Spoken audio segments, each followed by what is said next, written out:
Hello everyone, it's Andrea and welcome to the November plan with me.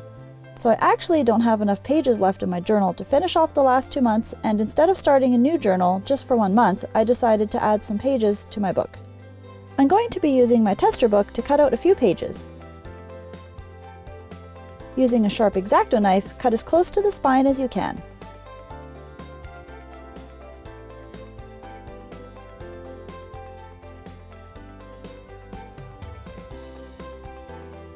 You may have to go over it a few times to loosen the page from the book. If you don't have an extra book, you could also use just regular printer paper if you're not too fussy about matching the page color. If there are any longer pieces, just trim them off with some scissors. To attach them to your book, you will also need some clear glue and a scrap piece of paper. Put a strip of glue on the scrap paper, then you will want to coat the very edge of your page with a little glue. I did this by dipping the length of the page in the line of glue. Carefully wipe away any large amounts of glue with your fingers. Now you want to stick it as close to the inside as possible. I found that kind of stretching the page made it very rigid and easy to shimmy between the two pages. I aligned the top edge to be flush with the book. Then carefully close the book and press it. Really squish it in there. Let it dry for a few minutes. As you can see, the bottom edge is just a little longer. I open the book and flip down the next page as a guide for the longer one. Using scissors, carefully trim the new page to the same length as the old one.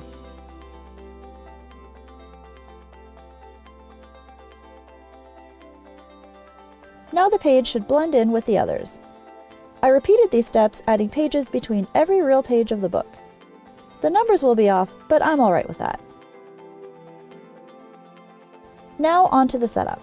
All supplies I use will be listed in the description box below. I've been wanting to make a retro theme for some time now. I started by outlining my cassette tape. I remember these. I used to make mixtapes after school listening to the radio. Sometimes you'd have to wait all day to get the song you want. And I'd get so mad when the radio announcer would keep talking at the beginning of the song. It's crazy to see how far technology has come.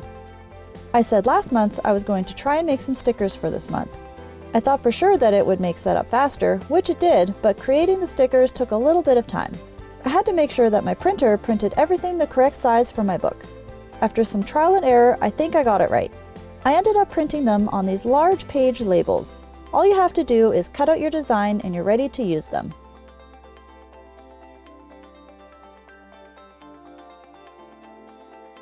I decided to round the corners on some of mine with this corner punch.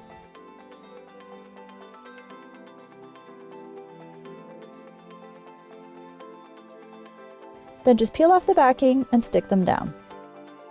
I'm so glad I went with this retro VHS text font style.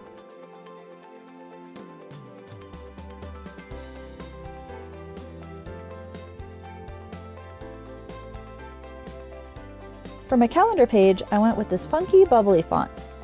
It just seems like everything went crazy in the 80s and 90s.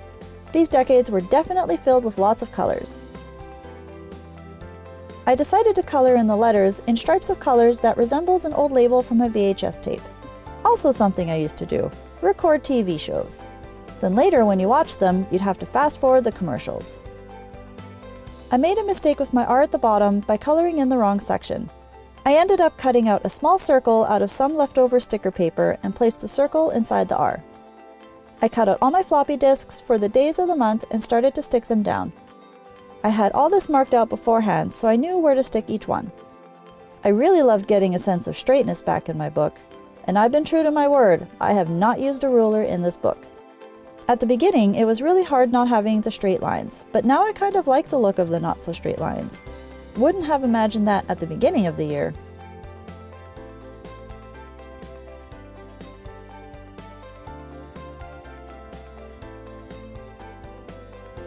I also cut out all the days of the week to add to the tops of the floppy disks. I used the same font style as the cassette tape label.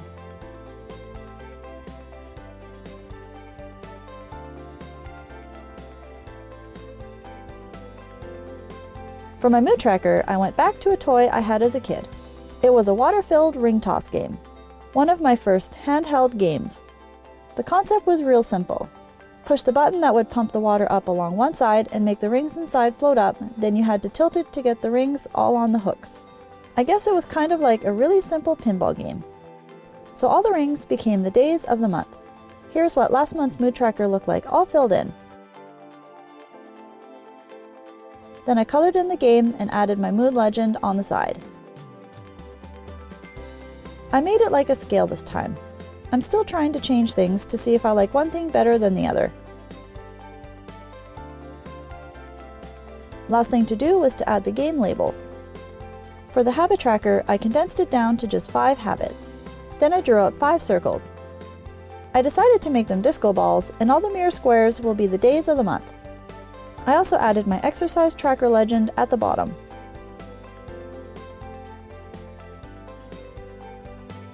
I made a few more stickers that look like neon light signs. I really love how these turned out. I can see more stickers in my bullet journal future. I noticed after filming that I didn't write any of the numbers in the circles, so here's a picture of this page with the numbers.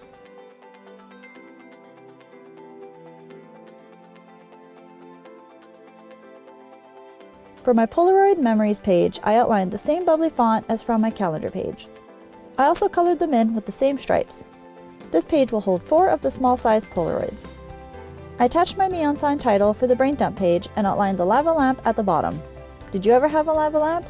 I used to have one that I used as a nightlight. It was purple and I thought it was the coolest thing. I'd hate waiting for it to warm up though. It felt like it took forever. I colored this one a bright blue. For my exercise tracker, it only made sense to add leg warmers, to which I have to say I did not have as a kid. I added my daily legend at the top and wrote out exercise and description and made a box to do each exercise 6 times. Then I wrote pounds, minutes, reps, and sets. Then I added some super bright colors to the leg warmers and feet. Lastly, I stuck down my neon sign title sticker. Repeat this on the other page so you can track more exercises. For my weekly spread, I started with the meals on the left side and drew a VHS tape divided for the days of the week. I colored it in using 2 of my grays. I should still be able to read what I write on the darkest gray. I wrote all the days of the week as small bubble letters that will stay white. I have 3 on one page and 4 on the other. I thought it would be so cool to turn my water tracker into a boombox. The volume levels will become the cups of water. Well, at least I thought I was a genius.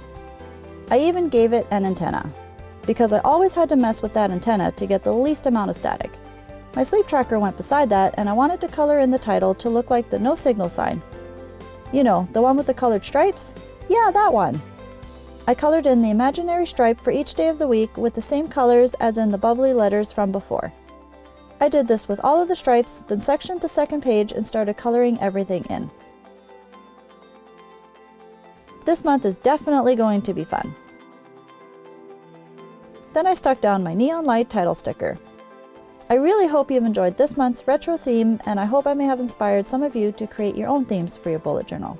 If you try any of the themes I have created, please tag me on Instagram at Amazing-Andrea1. That's with underscores. I would love to see your recreations. If you don't want to miss next month's setup, don't forget to hit that subscribe button. As always, thanks for watching, and I hope to see you next time.